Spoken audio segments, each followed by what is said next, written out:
오늘 본문 4절에 보면 또 내가 들으니 하늘로부터 다른 음성이 나서 이르되 내 백성아 하였으니까 하나님께서 직접 하신 말씀일 가능성이 높습니다.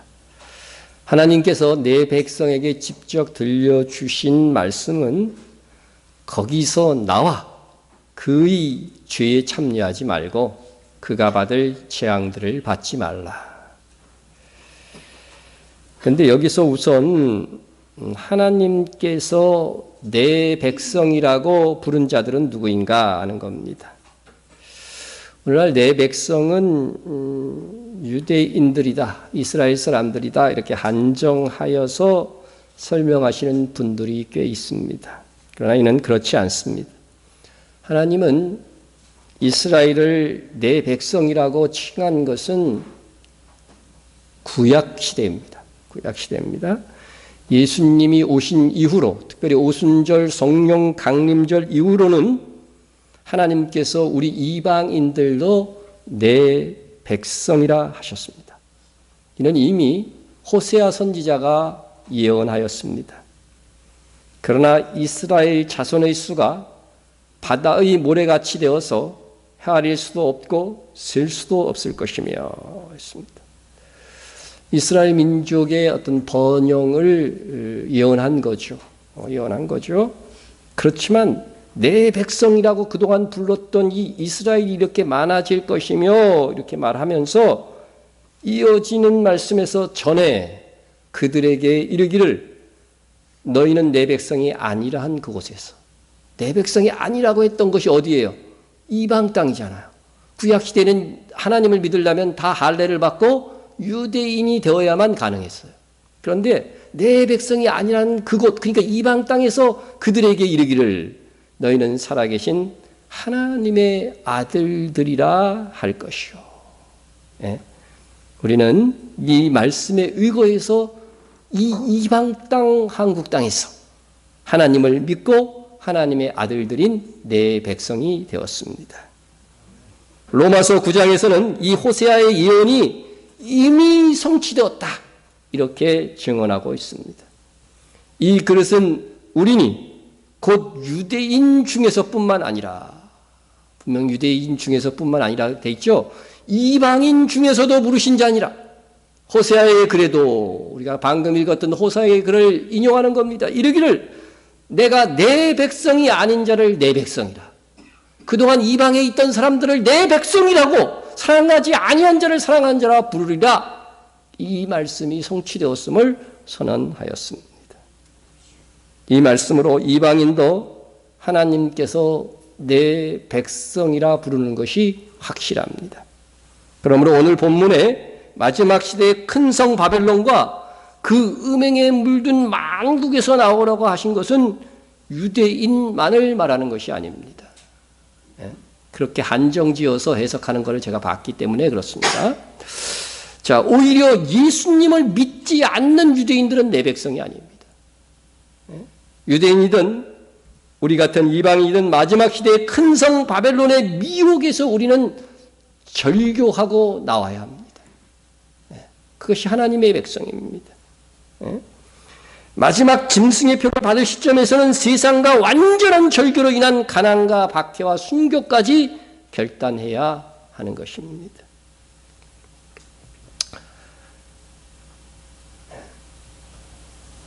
그러면 내 백성이 나오라고 했는데 어디서 나와야 되느냐? 우리 본문 2절에서는 귀신의 처소와 각종 더러운 영이 모이는 곳과 각종 더럽고 가증한 새들이 모이는 곳이다 이렇게 했는데 이것은 큰 성 바벨론이라 했죠. 큰 성 바벨론은 바벨론만 그러나 거기서 나오라는 것이냐? 그렇지가 않습니다. 그 음행의 진노의 포도주로 말미암아 만국이 무너졌으며 라고 했습니다.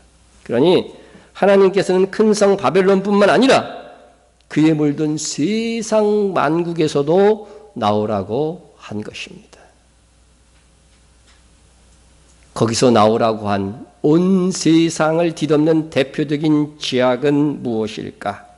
우리 3절 하반절에서 힌트를 얻을 수 있습니다. 그 음행의 진노의 포도주로 말미암아 만국이 무너졌으며 또 땅의 왕들이 그와 더불어 뭐 했어요?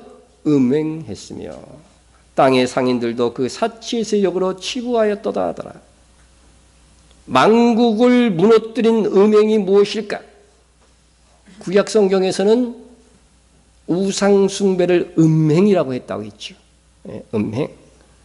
이 음행에는 항상 두 가지가 결부되어 있는데 종교적인 음행과 돈과 경제적인 이득이 항상 결부되어 있어요. 그래서 이방 신들은요 생산의 신이고 막 이렇게 그 풍요의 신이고 항상 이랬습니다. 바알과 아세라가 그랬습니다. 이미 종교적인 음행은 이 시대에 로마 카톨릭이 주도하고 있다고 하였습니다. 다시 복습하자면 다니엘서 2장에 느부갓네살이 본 이 꿈 신상에서 바벨론은 금이고 바벨론을 전통을 이어가는 메대와 바사는 은이고 그 다음에 셋째 헬라 그리스죠. 지금의 그리스는 동이고 넷째 로마는 뭐였어요? 철이었습니다. 철이었습니다. 이미 역사 속에서 이거 지나갔죠. 그런데 다섯 번째 마지막 제국은 무엇과 무엇이에요? 철, 쇠죠. 철과 진흙이었습니다. 여러분, 넷째 나라인 철이 그대로 있다는 거죠. 철. 강대국과 약세국. 여러 인종이 섞이는 이 여러 민족의 시대가 마지막 시대라고 했는데, 그러니까 철이 그대로 있다고 하는 것은 마지막 적그리스도의 제국은 바로 로마 제국이 부활하여, 지금의 유럽이죠. 로마 제국이 부활하여 여전히 중심이 되어서 다른 민족들까지 연합하여 일어날 것을 의미하는 것입니다. 그런데 카톨릭은요, 그냥 카톨릭이라고 하지 않고 무슨 카톨릭이라고 그래요? 로마 카톨릭이라고 합니다. 기독교가 로마에서 출발한 게 아니잖아요. 그런데 이상하게 로마 카톨릭이라고 합니다. 이는 하나님께서 마지막 시대의 적그리스도와 음녀의 교회가 어디에서 나올 것을 알려주는 힌트가 되는 것입니다.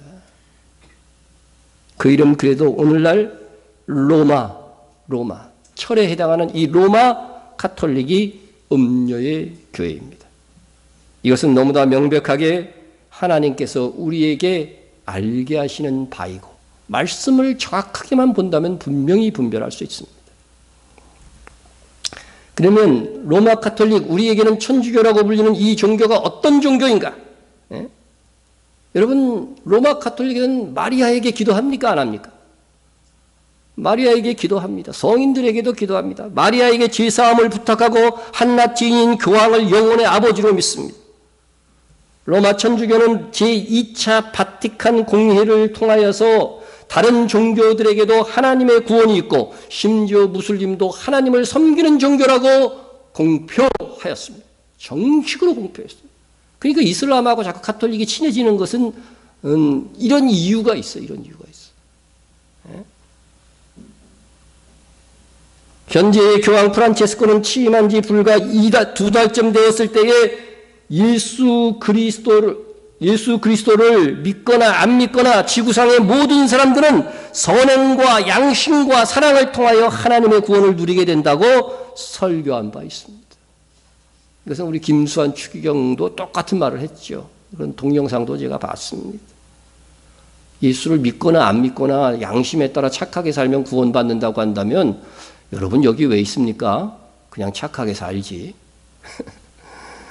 예수 외에는 구원이 없다는 이 교리에서 완전히 벗어난 음녀의 교회입니다. 심지어 공교인이 인터뷰를 통해 성경대로 믿는 기독교인들을 뭐라고 몰아붙였냐면 근본주의자라고 해서 평화를 해치는 테러 세력이라고 하며 최종적으로 싸워야 할 대상으로 지목하였습니다. 그러니까 IS가 극단주의잖아요. 그리고 기독교 안에서도 성경대로 믿는 사람들을 극단주의라고 칭하고 있습니다. 싸워야 할 대상이라는 거죠. 그러니까 로마 천주교의 신앙 구조에서는 예수 그리스도의 십자가를 말하기는 말합니다. 말하지 않는 것이 아닙니다. 그러나 십자가는 반드시 필요한 게 아니에요. 여기에 자꾸 유혹에 넘어가는 거예요. 십자가를 얘기를 하니까. 그러나 십자가는 반드시 필요한 게 아니에요. 안 믿어도, 다른 종교를 믿어도 구원을 받을 수 있다는데 뭐. 예? 예수 그리스도와 아무 관련이 없는 다른 종교의 구원이 있다고 믿으면서 모든 인류가 사랑, 양심, 선행으로 하나님의 구원에 이르게 된다고 가르치는데 예수 외에는 다른 길이 없고 예수 외에는 구원을 얻을 다른 이름을 우리에게 주신 일이 없다는 성경 말씀 그대로 믿는 우리가 천주교와 무슨 상관이 있겠습니까? 그럼에도 이제는 WCC라는 조직을 통해서 개신교 목사들도 다른 종교는 물론 천주교와 함께하면서 종교 통합의 미끄럼을 깔아놓고 있습니다. 이에 많은 그리스도인들이 현혹되었고 말씀을 알고자 하기보다는 그 교회와 그 목사들을 추종하여 그 종교적 바벨론에서 나오지 못하고 있는 것입니다. 인류의 구원자는 오직 예수 그리스도 한 분이십니다. 여러분, 이것 때문에 비판받고 이것 때문에 평화를 해치는 세력이라는 칭호를 들어도 우리는 이 길을 가야 됩니다. 다른 신은 없으며 하나님과 견줄 수 있는, 그것은 견줄 수 없는 마귀와 귀신들일 뿐인 것입니다. 그런데 성경을 신앙의 진서로 삼고 신학대학을 나왔다는 개신교 목사들과 그에 속한 교인들이 거짓 평화를 앞세우고 예수 그리스도 외에 다른 구원의 길이 있다고 하는 WCC, 세계 기독교 교회 협의회죠. WCC에 속하여 있으니 훗날 미혹이 드러날 때에 한꺼번에 이 정말 음료의 교회의 일원이 되는 거예요. 이번엔 WCC 개막 축제 우리나라에 있을 때에 그런 자료들이 계속해서 나오고 있는데 올해 2013년에 했던 것이만은 말이죠. 이거 보세요. 여기서 이게 뭐냐면은요, 개막 축하 공연이요. 세계 기독교 협의회 개막 총회에 우리나라에서 했던 칭인데 이 지금 손사인들은 잘 한번 보세요. 이런 게 이게 뭐예요? 666 손사인 하고 있어요. 이게 다 666입니다. 이 표시들 666 손사인. 로마 카톨릭은 WCC 회원도 아닌데 옵수으로 다 이렇게 초청되어 가지고서요 함께 있는 모습. 예? 여러분들 이거는 뭐 사진으로 나온 거니까 지금 어떻게 빼도 박도 못하고 뭐 중이고 뭐고 다 초청합니다. 뭐 천도교도 초청하고 해가지고서 이게 짬뽕입니다. 짬뽕. 예? 심지어 거기서 이제 행했던 프로그램들 사진으로 나온 걸 보면은요, 여기에 보면은 그때의 이 WCC에 참석한 각 대표들이 주말에 그 평화순례의 명목으로요, 2014년 11월 10일 토요일에 WCC 쪽에 참여한 외국 교회 대표들이 방문하도록 한 장소가 어딘지 아시기 시력이 안 좋으니까 화면이 잘 안 보이겠지만은 원불교 교당, 향교, 이슬람 사원, 범어사, 예? 뭐 경주 불국사 등인데도 이 WCC 총회 참석한 사람은 아무도 교회는 하는 분들도 없어 보니까 전부 다 이슬람 성원, 뭐 절 이런 데, 향교 이런 데만 방문하는 거야. 예? 우리나라 기독교 성지도 있는데 그런 데는 안 가고. 예? 그리고 이 WCC 총회할 때 불교를 따로 부스를 만들어줘서 각 종교마다 불교 부스에서 지금 이게 그때 써붙인 게 이거예요. 당신은 부처님이십니다. 아유, 미쳐도 보통 미친 게 아닙니다. 우리나라 2014년 그 다음에 교황이 참석했을 때도요, 그 명동성당 내 코스트홀이라는 곳에서 이렇게 우리나라 뭐 불교구, 선도교구, 각 종교단체, 개신교, NCC까지 이렇게 다 초청해가지고서 말이죠. 이렇게 교제하고 교류하고 하는 것입니다. 이제 개신교도 상당히 빠져들어간 거죠. 아마도 지금은 WCC에 속한 교회라고 할지라도 주일날 설교를 통해서는 노골적으로 예수님 외에 다른 길이, 다른 구원의 길이 있다고 말하지는 못할 것입니다. 예? 여러분, 이러한 천주교의 행보를 종교 간 갈등을 없애고 평화를 추구한다는 면에서 많은 기독교인들 이를 좋게 보고 있습니다. 점점 세뇌되어 가고 있습니다. 결정적인 때가 되면 그냥 넘어갈 수 있는 거예요. 예? 그러나 이것이 하나님께서 구약시대 이스라엘에서부터 가장 싫어하는 것이 뭐였습니까? 가장 분노하시는 것이 무엇이었습니까? 하나님께 제사 드리고 예배 안 하는 건 아니에요. 근데 동시에 어디 가요? 다른 종교를 인정한 거예요. 바알에게 절하는 거죠. 예? 양다리 걸치는 걸 하나님은 가장 싫어하셨어요. 그런데 이러한 일들이 지금 세계와 한국 교회 속에서 일어나고 있는데도 불구하고 말씀을 연구하고 말씀대로 살고자 하는 교회와 교인들 사이에서 아무런 위기의식이 없고 오히려 옳다하고 있는 실정입니다. 그들 중에 때가 되면 그래도 깨닫고 구원받은 얼마는 분명히 있을 것입니다. 그러나 조속히 깨닫고 나오지 않으면 그들은 진정 믿음을 가졌던 사람들이 아니며 하나님께서 택하신 자들도 아닌 것으로 판명이 되는 겁니다. 종교적 음행. 다시 우리 본문 3절을 봅니다. 그 음행의 진노의 포도주로 말미암아 만국이 무너졌으며 세계 만국이 이제 무너진다는 거죠. 이러한 신앙이. 또 땅의 왕들이 그와 더불어 음행하였으며 땅의 상인들도 그 사치의 세력으로 치부하였더라 하더라. 큰 성 바벨론의 음행이 세계 만국에 물들어 버릴 것이라고 합니다. 땅의 왕들도 큰 성 바벨론과 음행했다고 합니다. 땅의 상인들도 공주에서 치부 곧 부를 얻었다는 거예요. 여기서 땅의 상인들은요, 우리가 본문 이 10장에 있는 본장 그 23절에 의거하면은요, 왕족, 땅의 왕족들이라고 되어 있어요. 그러니까 이 땅의 상인들은 큰 성 바벨론과 결탁하여 큰 돈을 벌고자 하는데 큰 성 바벨론을 무슨 세력? 사치의 세력으로 규정하고 있습니다. 이 사치는 스트레노스라고 하는 단어인데 사치, 쾌락, 방종 그런 뜻이더라고요. 사전을 찾아보니까. 그러므로 마지막 시대의 종교적 음행의 대가로 얻어지는 것이 있는데 그것이 바로 사치, 쾌락, 그것을 누릴 수 있는 돈의 축적입니다. 많은 가수들이 영혼을 사탄에게 팔고 부와 명예를 얻는다는 말은 여러분 많이 들었을 것입니다. 그들이 노래하기 전에 사탄에게 예배드리고 와가지고서 많은 작가들이 또 그런 짓들을 하고 있다고 하지 않습니까? 에스겔 선지자는 큰 성 바벨론에 대해서 이렇게 말합니다. 내 물품을 바다로 실어낼 때에 내가 여러 백성을 풍족하게 하였으며 내 재물과 무역품이 많음으로 세상 왕들을 풍부하게 하였도다. 여러분, 과거에도 큰 성 바벨론은 바벨론의 수도라고 하는 것이거든요. 이 큰 성 바벨론이 그러했듯이 마지막 시대에도 세계 통치자들과 경제인들에게 바벨론의 음행을 인정하고 추종하는 대가로 부를 주게 될 것이라고 하는 겁니다. 그러니 마지막 시대는 갈수록 돈과 부가 우상화되어 갈 것입니다. 하나님께서는 마지막 시대에 내 백성은 이 돈과 사치의 우상으로부터 나오라고 하십니다.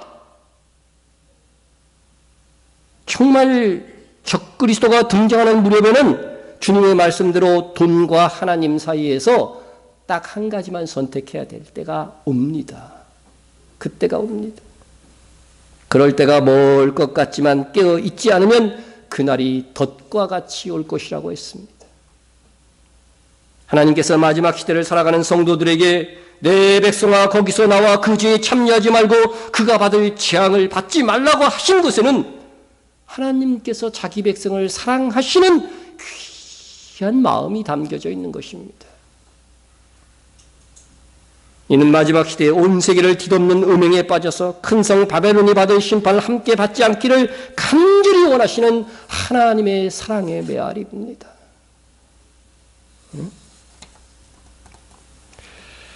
종교적 음행은 과거나 오늘이나 쾌락과 돈과 경제적 이득을 믿기로 전파됩니다.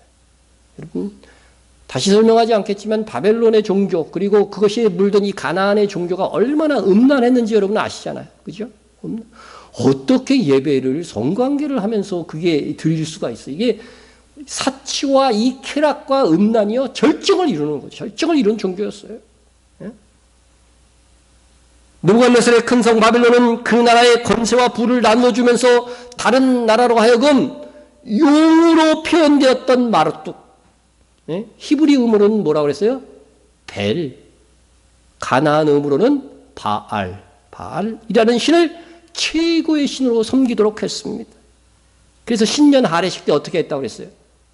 기억나십니까? 신년 할례식 때 그 모든 신들이 바로 이 마르뚝, 용으로 표현되는 마르뚝 앞에 와갖고서 경배하는 그런 행사를 매년 초마다 했던 것이죠. 마지막 시대에도 로마 가톨릭에 부응하지 않는 나라와 개인들은 경제적 위협을 받게 될 것입니다. 오늘 본문의 마지막 시대에 등장할 큰 성 바벨론은 사치의 세력, 쾌락의 세력이라고 했습니다. 사치할 수 있는 경제적인 부를 가져다주는 세력이 큰 성 바벨론이라고 하는 것입니다. 역사 속에 있었던 큰 성 바벨론 역시도 사치와 쾌락의 도시였습니다. 느부갓네살이 건설한 큰 성 바벨론은 최고의 사치를 드러내는 건물이 하나 있었습니다. 여러분, 원래 고대 7대 불가사의라는 이 말은요, BC 2세기 전반에 비잔틴의 수학자 필론의 저서로 알려진 세계 7대 경관에 실려 있었던 것이 유래입니다. 그래서 고대 불가사의는 BC 336년 알렉산더 대왕의 동봉 원정 이후에 그리스인 여행자들에게 이 관광을 쫙 해보고서요, 정말 이 건물들은 어떻게 지어졌는지 이해가 안 되다. 불가사의하다. 그래서 7대 불가사의, 고대 7대 불가사의라는 칭호가 붙여진 것입니다. 화면에 제가 표현해 놨는데, 이 7대 불가사의 건물을 보면 피라미드, 조각, 신전상인데 사람이 즐기고 누리기 위한 건물로는 유일하게 큰 성 바벨론에 있는 공중정원입니다. 공중정원. 그런데 불가사의한 이 공중정원은 느부갓네살의 왕비 아미티스 때문에 지은 겁니다. 솔로몬이 바로의 딸을 공주로 삼고 그를 위해서 궁 하나를 줘주잖아요. 한 사람 때문에. 근데 이 느부갓네살도 그랬어요. 느부갓네살. 이 아미티스는 메디아의 공주입니다. 아수르를 멸망시킬 때 이 메디아가 도와줬어요. 메디아가 도와줘요. 그래서 메디아와 동맹을 맺으면서 우위를 다지기 위해서 그 당시 왕들은 거의 결혼 정책을 했기 때문에 메디아의 공주 아미티스를 부인으로 맞아들였습니다. 그런데 공주 아미티스가 살던 지역은 서북 페르시아 지역이기 때문에 고원지대이기 때문에 시원했는데 이 바벨론은 뜨거운 바벨론, 견딜 수가 없는 겁니다. 공주가. 느부갓네살 왕은 뜨거운 사막 열풍에 괴로워하는 공주를 위하여 왕궁을 건설하고 그 위에 2층, 3층 정원으로 만들어 주었습니다. EBS에서 위대한 바벨론에서 이렇게 복원해 줬어요. 이렇게 한 사람을 위해서 이렇게 만들어 줬는데요. 지금 이런 유적들을 이렇게 발견해 보니까 이때에 이 유프라테스 강의 그 물들을요, 수차로 끌어올리는, 그리고 이게 옥상으로 올라가 가지고서 물을 공급하는 이런 시설까지도 이때 이미 만들어졌다는 거예요. 정말 대단합니다. 한 사람의 왕비이자 공주였던 여인을 위해 이 불가사의한 건축물이 지어졌다고 하니까 놀랍습니다. 누가 여러분을 위해서 무슨 다이아몬드 반지만 하나 줘도 놀라 자빠지시는 여러분들, 공중정원 하나 지어서 바치면은 일어나지 못할 것 같아요. 아마도 큰 성 바벨론의 신의 절정으로 이 공중정원이 아니었을까. 이거 이렇게 짓고도요, 돈이 남아 돌아가는 거죠. 남아 돌아가는 거죠. 하나 소개하자면 중국 상하이에 이 공중정원을 본따 갖고 만든 건물이 하나 있습니다. 이게 더 큰 것 같아. 하여튼 공중정원은 그 당시로서는 최고의 건물이었지만, 바벨론 시대의 큰 성 바벨론은 계시록 18장에서 엄청난 양의 무역으로 돈을 벌고 있던 도시고, 그 부를 통하여 더욱 끝내는 도시 사치의 절정에 이를 것이라고 하였습니다. 그러나 하나님께서는 사치하는 것을 좋아할까요? 안 좋아할까요? 우리가 기뻐하고 즐거워하며 사는 걸 좋아해요. 항상 기뻐. 이거는 하나 쾌락 쪽으로 가면 안 된다는 거예요. 사치 쪽으로 가면 안 된다고 하는 것이죠. 그러므로 우리는 사치스러운 옷이나 장식물이나 집이나 화장까지도 버려야 됩니다. 이 세상 즐거움을 누리자니 뭐가 있어야 될까요? 돈이 있어야 됩니다. 돈. 요새 돈을 이렇게 하시는 분인데 그건 동전은 얼마 안 돼. 돈. 그런데 이 돈의 추구에 있어서도 많은 불공평과 약한 나라와 사람들을 밟고서 행해지는 것이 이 세상 시스템이라는 거죠. 오늘날 미국의 달러는 대표적인 기축통화죠. 기축통화라고 하는 말은 세계에서 어느 나라에 가서도 사용되어질 수 있는 돈입니다. 예? 우리나라 가서 아프리카 가서 막 줘도요 안 받아요. 그러나 달러는 받습니다. 기축통화는 세계 화폐로 사용될 수 있는데 현재 5개가 있어요. 달러 말고도 유로화, 또 뭐가 있을까요? 일본의 엔화, 중국의 위안화 또 있습니다. 영국의 파운드화. 미국은 무역수지로 하면 망년 적자 국가로서 벌써 망해도 벌써 막, 여러분 미국 무역수지 한번 검색을 해보세요. 예? 적자를 본 지 몇 년이 됐는지 몰라요. 지금 수십 년일 것입니다 아마. 예? 그런데 자기 나라 돈을 마구 찍어서 돈을 풀어서 자기 나라 경제를 유지합니다. 일본도 마찬가지입니다. 아베노믹스라고 여러분 들어봤을 거예요. 그게 뭐냐면요. 2012년부터 거의 무제한으로 막 엔화를 막 찍어내는 거야. 예? 그러니까 이 엔화가 기축통화가 아니었다고 한다면 일본은 인플레이션이 일어나서 벌써 망한 거죠. 예? 자기 돈을 찍어갖고 세계에 막 이렇게 뿌려서 그걸로 물건 사고 다 할 수 있으니까 그렇게 안 망하는 겁니다. 예? 1년 예산의 25%를 일본은 빚 갚는 데 쓰고 있어요. 우리나라가 그랬다면 난리 날걸. 예? 그러나 일본 엔화는 기축통화니까 세계 화폐로 사용되니까 그렇게 찍어도 안전자산으로 여겨지고 있습니다. 아직까지는 그렇습니다.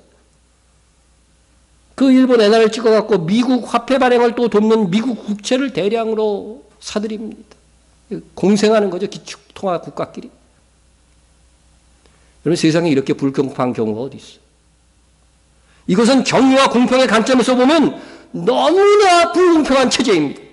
돈을 마구 찍어서 자기 나라의 이득과 사치를 일삼는 대표적인 나라가 미국이고 일본이고 유럽 공동체입니다. 많은 사람들이 이런 경제체제를 몰라서 그냥 사는 것이지 알고 나면 정말 화병 걸립니다. 우리가 수거해서 생산한 제품을 그들은 돈을 찍어서 사기만 하면 됩니다.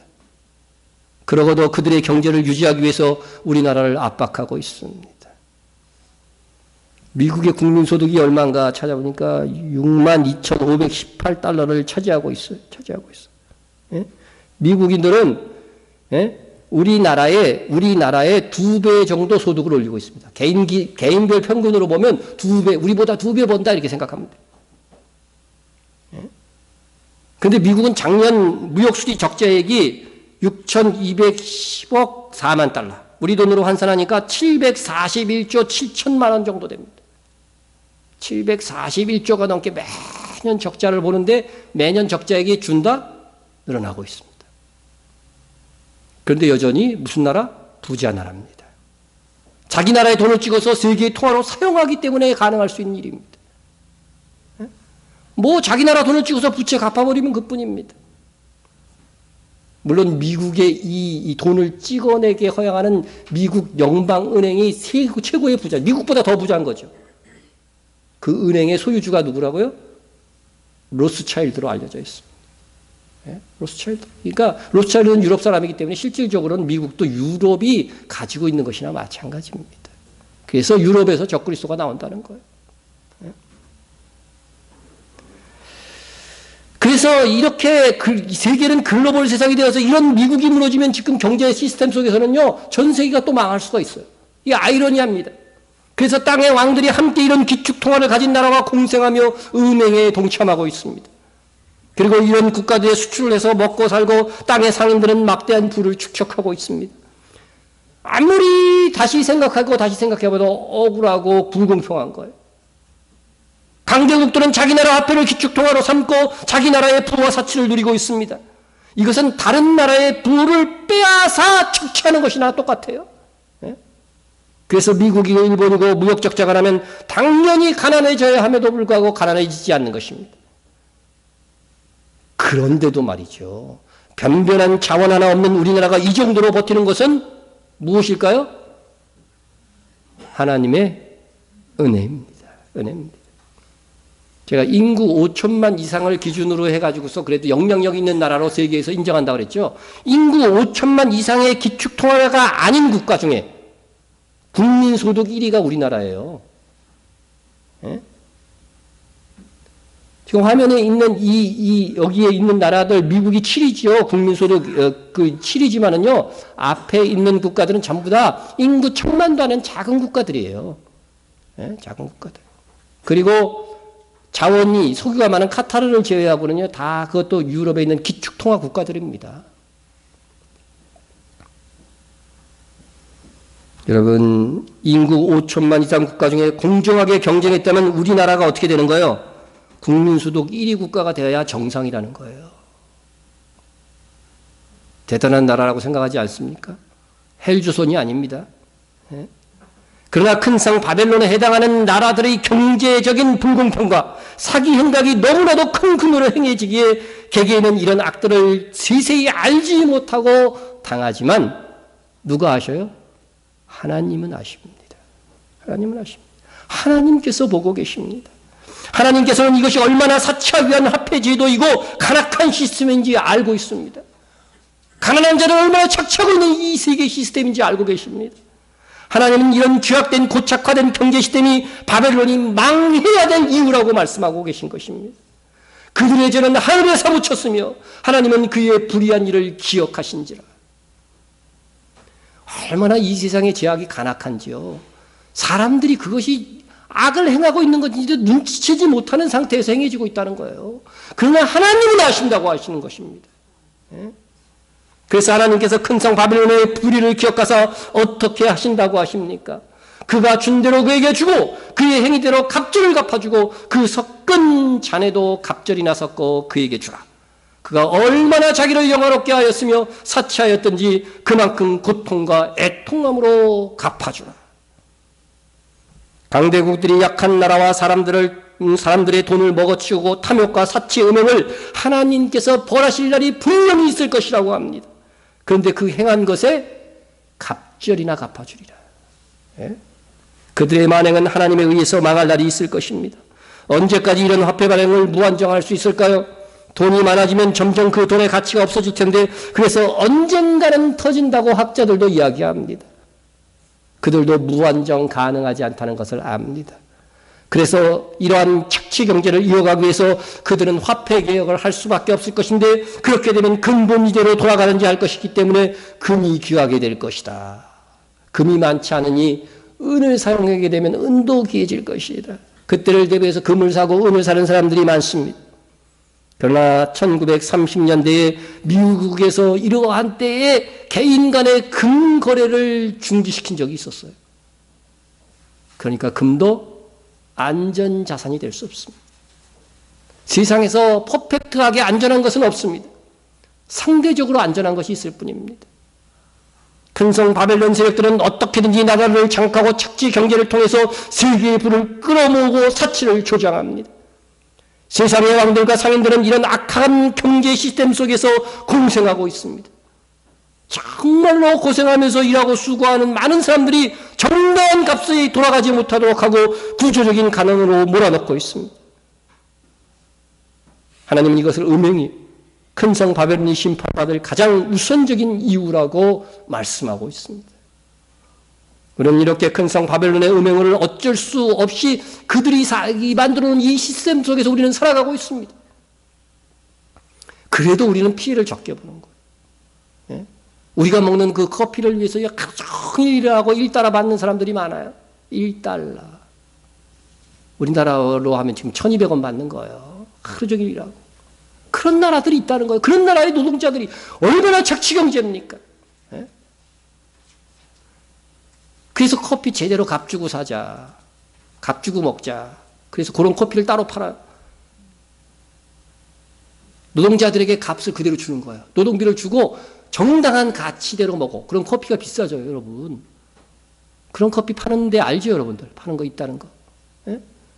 그게 문제점을 느낀 사람들은 그렇게 한다는 거죠. 예? 하나님께서 우리에게 필요 이상으로 주신 것은 여러분 반드시 사랑하며 구제하며 복음을 위해 사용할 굳센 의지를 여러분 가지셔야 돼요. 돈과 부를 최고의 가치로 놓는 그런 어리석음에 우리는 물들지 말아야 된다는 겁니다. 그것이 바로 내 백성아 거기서 나오라는 말씀을 실천하는 거예요. 이런 마음이 준비되지 않는 성도는 하나님께서 사랑하신다면 부하게 하지 않을 것입니다. 그러나 더욱 빛나는 하나님의 백성은 하나님께서 나에게 필요로 주신 것까지도 전략해서 아끼고 하나님의 나라의 의를 이루기 위해서 사용하는 자일 것입니다. 이런 설교를 불신자가 듣는다면 참 돈 뜯어내는 수단도 고단수라고 할지 모릅니다. 여러분들한테 제가 뜯어낼 돈도 없는 거 다 압니다. 하지만 깊이 생각하고 묵상하고 얻은 결론입니다. 정말 주님을 사랑한다면, 정말 주님의 정결한 신부로 준비되고자 한다면 나를 드려야 합니다. 나를 드리는 것은 내게 주신 물질 가지로 아껴 드리는 것으로 확증될 수 있다고 하는 것입니다. 여러분, 이스라엘 구약 시대에도요, 마다들은 누구에게 드리게 돼 있어요? 하나님께 드리게 돼 있는데 사람을 그럼 잡아서 드립니까? 뭐로 해서 드린 거예요? 레위인을 대신해서 하나님의 일을 하게 하는 거예요. 사역자를 하게 하고. 그런데 레위인 숫자가 이스라엘 장자 숫자보다 더 적었어. 그 적은 것만큼은 어떻게 했어요? 돈으로 계산했어요. 돈으로 계산해서 하나님께 드렸단 말이죠. 그러니까 우리가 하나님께 우리를 드린다고 하면서도 정말 헌물에 인색한 사람은 자기를 드린 게 아닙니다. 여러분, 큰 성 바벨론의 가치는 경제며 돈입니다. 그들은 그 돈으로 자기를 높이며 사치하는 일에 사용합니다. 그러나 우리는 하나님의 나라의 일을 위해서 사용할 줄 알아야 되는 것이죠. 우리는 가난해도 돈의 노예가 되지 맙시다. 하나님께서 저 돈 많은 교회들을 사용하지 않으시고 가난한 교회에서 정말 한 푼 두 푼 아끼고 모아서 드릴 수밖에 없는 우리를 통해서 하나님께서 일하고 계십니다. 우리가 조금 더 이렇게 충성하면 주께서 더욱 크게 들어 쓰실 줄로 저는 믿습니다. 작은 일에 충성된 자를 큰 일에 충성되게 할 것이라고 약속하셨기 때문에 그렇습니다. 저에게는 그런 비전, 그런 믿음이 있습니다. 그러나 혹 그렇지 않다 해도 우리는 만족할 수 있습니다. 하나님께서 주신 은혜의 분량 안에서 우리는 힘에 힘하도록 일하고 있는 것으로도 만족할 수 있습니다. 존 블룸이라는 신앙인은 이렇게 말했습니다. 죄는 자기 부인으로 이길 수 있는 것이 아닌 다른 것, 즉 하나님을 향한 더 큰 갈망의 힘으로 이길 수 있다. 이것은 정말 저의 경험이기도 합니다. 여러분, 죄 짓지 않으려고 막 노력하는 거예요. 돈에 대해서 탐욕을 품지 않기 위해서 막 노력을 해요. 노력해서 안 됩니다. 막상 돈 생기면 안 된다는 거예요. 무엇으로 될 수 있어요? 주님이 주신 사명에 대한 갈망, 주님을 사랑하는 마음, 주님에 대한 소망들. 예? 돈이 많아지면 멀쩡하던 사람이 이상해져요. 예? 안 가져봐서 모르지, 여러분. 예? 갑자기 부자 된 사람들 그렇더라고. 예?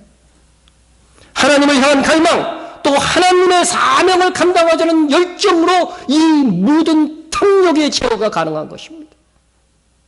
결국 큰 성 바벨론의 돈과 사치를 추구하는 자들은 얼마간 그것을 누리다가 큰 성 바벨론이 재앙을 받을 때에 다 망할 것입니다. 그러니까 혹 큰 성 바벨론이 망하기 전에 죽은 왕족과 경제 재벌들은 누릴 것 다 누렸으니 이득이다, 이렇게 생각한다면 그것도 오산입니다. 오히려 더 그들이 더 큰 고생합니다. 예? 그들은 죽는 즉시 어디 가요? 지옥 예비장소인 어디예요? 음부에 들어가서 나사로와 부자 이야기에 나오는 것처럼요, 불 가운데서 고통을 받는 것입니다. 더 오랫동안 눈물의 고통을 경험하다가 신자들이 어린 양의 혼인잔치인 천년 왕국 후에 그들은 사망의 부활을 한 후에 하나님의 흰 보좌 심판을 받고 영원한 지옥 불못에 떨어지게 될 것입니다. 예레미야 선지자는요, 하나님께서 징벌을 결정하셨으니까 유다 보고 바벨론에게 항복하라고 그랬어요. 세상에 이런 매국노가 어디 있습니까? 그죠? 자기 나라 보고 바벨론 쳐들어오면 항복하래. 하나님이 결정하신 것은 막을 수 없다는 거죠. 그러나 그 후에 유다를 멸망시킨 큰 성 바벨론도 결국 멸망할 것인데, 그때 내 백성 이스라엘은 어떻게 하라고 권고하였는지 보십시오. 내가 벨은 마루뚝이라고 했죠. 바벨론의 신, 바알이라고 했습니다. 내가 벨을 바벨론에서 보라고. 바벨론을 보라는 것은 바벨론을 장악하고 있는 이 용의 신을 보라고. 그가 삼킨 것을 그 입에서 끌어내리니 민족들이 다시는 그에게로 몰려가지 아니하겠고 바벨론의 성벽은 무너졌도다. 오늘 본문에 무너졌도다 바벨론이 이미 어디에 있는 말씀이에요? 구약 성경에 있는 말씀이에요. 바벨론의 성벽은 무너졌도다. 그때 어떻게 하라고요? 오늘 우리 말씀에 있는 본문 그대로 나의 백성아, 내 백성아, 너희는 그 중에서 나와 각기 여호와의 진노를 피하라. 구약시대의 큰 성 바벨론이 망할 때에도 하나님의 백성은 늦기 전에 그 성을 떠나라는 권고를 받았습니다. 소돔성이 망할 때에도 마찬가지였습니다. 그렇지 아니하면 그들도 그 성의 죄로 인하여 재앙을 같이 당하게 될 것이라고 했습니다. 예레미야가 큰 성 바벨론이 망할 때에 이스라엘에게 주셨던 말씀을 하나님께서는 동일하게 마지막 시대에 우리에게도 주고 계십니다. 내 백성아 거기서 나와 그의 죄에 참여하지 말고 그가 받을 재앙을 받지 말라. 이는 오늘날 우리 상황에 적용하자면 돈의 우상에서 우리가 나와야 합니다. 로마 가톨릭과 그의 물든 종교와 개신교 중에서 WCC에 속한 교회들이에서 나와야 한다는 것입니다. 그러나 큰 성 바벨론에서 나와야 한다는 것을 지금 현재로는 완전히 그곳에서 나와서 세상 어디로 도피하라는 것이 아닙니다. 그러나 그럴 때가 있을 거예요. 적그리스도가 등장하면 그렇게 하라는 성경적 주님의 지침이 있지만 그때가 되기까지는 우리는 세상에서 어떻게 돼요? 계속 살면서 영적으로는 그들에게서 나와야 된다는 거죠. 우리가 큰 성 바벨론의 음이 팽배한 세상에서 어떻게 살아야 할지를 실제로 큰 성 바벨론에서 믿음으로 살았던 선조들에게서 배울 수가 있습니다. 큰 성 바벨론에서 오직 믿음으로 살았던 다니엘과 그의 세 친구의 이야기가 그래서 성경에 기록되어 있는 것입니다. 우리도 그들처럼 살면 됩니다. 그들은 너무 좋은 조건으로 출세의 길이 열렸지만 그래도 그들은 뜻을 정하여 타협하지 않았습니다. 그들은 그들의 믿음 때문에 모함을 받고 죽을 기회를 여러 번 넘겼습니다. 그러나 그 속에서도 죽으면 죽으리라의 신앙을 고수하였을 때에 큰 성 바벨론에서 생존하였을 뿐만 아니라 하나님의 백성을 위해서 많은 일들을 할 수 있었습니다. 우리도 그들의 모범을 따릅시다. 아무리 세상의 교회와 그리스도인에 대하여 적대적이라 할지라도 굳건히 믿음으로 살아간다면 하나님께서 길을 열어주시는 것입니다. 앞으로의 세계는요, 유대인들뿐만 아니라 성경적으로 믿음대로 살고자 하는 사람들은요, 적대적인 세상 사람들에게 적대적이 됩니다. 다니엘과 그의 세 친구가 바벨론에서 그렇게 살았습니다. 그의 몸은 바벨론에 살았지만 그들의 삶은 믿음으로 살았습니다. 예수님께서도요, 이 시대에 정말 바벨론으로 지칭한 이 세상 나라에서 사는 우리를 위해서 기도해 주셨어요. 내가 아버지의 말씀을 그들에게 주었사오매. 우리 말씀 받았죠. 세상이 그들을 미워하였사오니. 그러면 세상이 우리를 미워하게 된다는 거죠. 왜 나만 미워해? 정상입니다. 이는 내가 세상에 속하지 아니함같이 그들도 세상에 속하지 아니함으로 인함이라. 세상 사람들과 보조를 맞추지 않으니까. 야, 다른 얘기는 다 해도 그 종교 얘기하지 마. 막 그러고 우리 막 비토하잖아요. 그죠? 그들에게 속해 있지 않으니까 그들은 우리를 미워할 수밖에 없죠. 예? 그런데 예수님께서 이렇게 세상에 속하지 않은 그리스도인들, 제자들을 위해서 이렇게 기도해 줍니다. 내가 비옵는 것은 그들을 세상에서 데려가시기를 위함이 아니요 다만 악에 빠지지 않게 보존하시기를 위함이니이다. 오늘의 우리가 악에 빠지지 않고 보존되기를 주님께서 이미 중보 기도해 주셨어요. 제자들을 위한 이 기도는요, 제자들만 위한 기도가 아니라고 분명히 주님이 선언해 주십니다. 내가 비옵는 것은 이 사람들만 위함이 아니요. 주님 앞에 있는 그 제자들만 위함이 아니라는 거죠. 또 그들의 말로 말미암아 그들이 전한 복음을 듣고서 그들의 말로 말미암아 나를 믿는 사람들도 위함이니. 놀랍지 않습니까? 주님께서 생전에 오늘날 내가 세상에서 악에 빠지지 않고 보존되기를 위해서 이미 기도해 주셨어요. 주님의 중보 기도를 받은 우리입니다. 그러면 우리가 세상 미혹과 악과 세상이 우리를 미워함에도 불구하고 믿음의 정도를 지켜 살고자 한다면 반드시 하나님께서 지켜주실 것입니다. 그러므로 첫째, 예수 외에도 구원이 있다는 종교적 미혹에서 벗어나야 됩니다. 예? 앞으로 특히 2020년을 기점으로 이 미혹은 더욱 강력해질 것입니다. 이들의 모임이, 전체적인 모임이 2020년 헤이그 평화의 궁전에서 지금 기획되어 있습니다. 둘째, 영적 타락은 세상에서 돈을 추구하게 만듭니다. 우리가 돈을 사랑하게 만들고 사치를 부러워하는 풍조에서 그러므로 벗어나야 됩니다. 벗어나야 됩니다. 셋째, 우리가 할 수 있는 이 시대를 깨우고 열방과 땅끝 이스라엘까지 복음의 씨를 뿌리는 일에 전심전력합시다. 우리가 10월 달에 암송한 구절 정말 단순히 암송이 아니라 뜻을 되새기면서 암송해야 돼요. 예? 예? 우리가 암송한 구절, 그러므로 형제들아 주께서 강림하시기까지 길이 참으라. 보라, 농부가 땅에서 나는 귀한 열매를 바르고 길이 참아 이른 비와 늦은 비를 기다리나니 너희도 길이 참고 마음을 굳건하게 하라. 주의 강림이 가까우시니라. 그러니까 그리스도인들은요, 주님이 다시 오실 때까지는 꼭 어떻게 살아야 돼요? 길이 참아야 돼요. 잠시 참는 게 아니고 길이 참아야 돼요. 그래야만 뭐를 얻는다? 귀한 열매, 하늘의 상급을 얻을 수 있다고 분명히 성경이 말씀하고 있습니다. 농부의 확신과 소망으로 참아야만 얻을 수 있는 것이 하늘의 영광입니다. 정말 여러분의 지금 이 시간이 이 영광의 열매를 바라면서 참고 부단히 기도하며 헌신할 때임을 잊지 않으시기를 주의 이름으로 축원합니다. 우리 통성으로 기도하겠습니다. 종교적, 경제적 미혹에서 오직 믿음과 말씀대로 살게 하소서. 우리 간절히 기도해 주시고 주님에 대한 소망과 갈망을 더하사 여러분 죄와 미혹을 이길 수 있도록, 그리고 복음을 위해서 또 헌신할 수 있도록 또 도와요 기도해 주시기 바랍니다. 우리가 이스라엘의 회복과 또 우리가 열방 선교 사역들 여러 군데 하고 있습니다. 위해서 기도해 주시고요. 밖에 속에 있는 세계의 성도들, 북한 및 밖에 속에 있는 성도들을 위해서 기도해 주시고요. 우리 민족을 위해서 마지막 시대에 주님께서 쓰시는 나라여 민족이여 한국교회가 될 수 있도록 기도해 주시고요. 교회와 목회자와 성도한 중보를 위해서 기도합니다. 통성으로 기도합니다. 사랑의 하나님 아버지 감사합니다. 오늘도 우리가 주님 앞에 말씀을 듣고 기도합니다.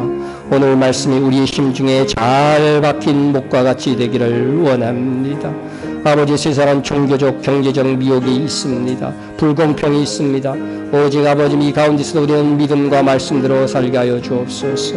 아버지는 세상에 물들지 않고 세속화되지 아니하고 오히려 세상을 복음화시킬 수 있는 거룩한 우리가 되게 하여 주옵소서.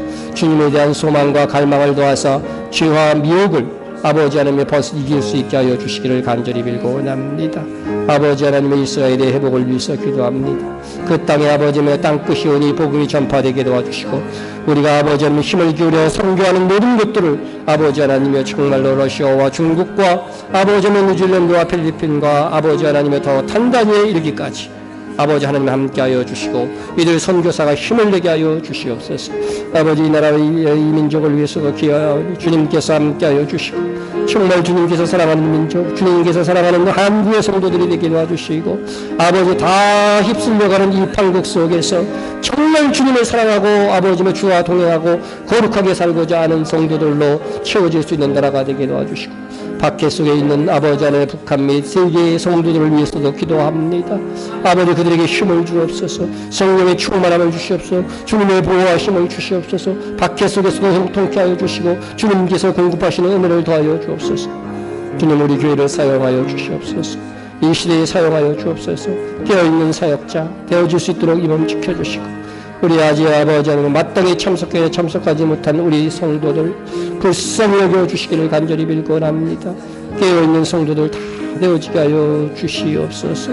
아버지는 다 같이 힘을 내서 복음을 위해서 진리를 위해서 달려갈 수 있는 저희들 다 되게 하여 주옵소서.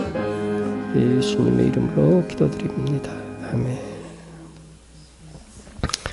하나님 아버지, 바벨론의 종교와 문화에 물들어버린 세상입니다. 이미 예수 외에도 구원이 있다고 말하는 교회가 절대 다수가 되어버렸고 오직 돈이 최고의 가치가 되어버린 세상입니다. 여기서 우리는 세상에 물들지 않는 절대 신앙인이 되겠습니다. 오직 예수님 외에 구원받을 만한 다른 이름이 없음을 끝까지 믿을 것이며 재물보다 하나님을 더 사랑할 것입니다. 이 믿음 실제 생활 속에서 끝까지 지킬 수 있도록 역사하여 주옵소서. 예수님의 이름으로 기도드립니다. 아멘.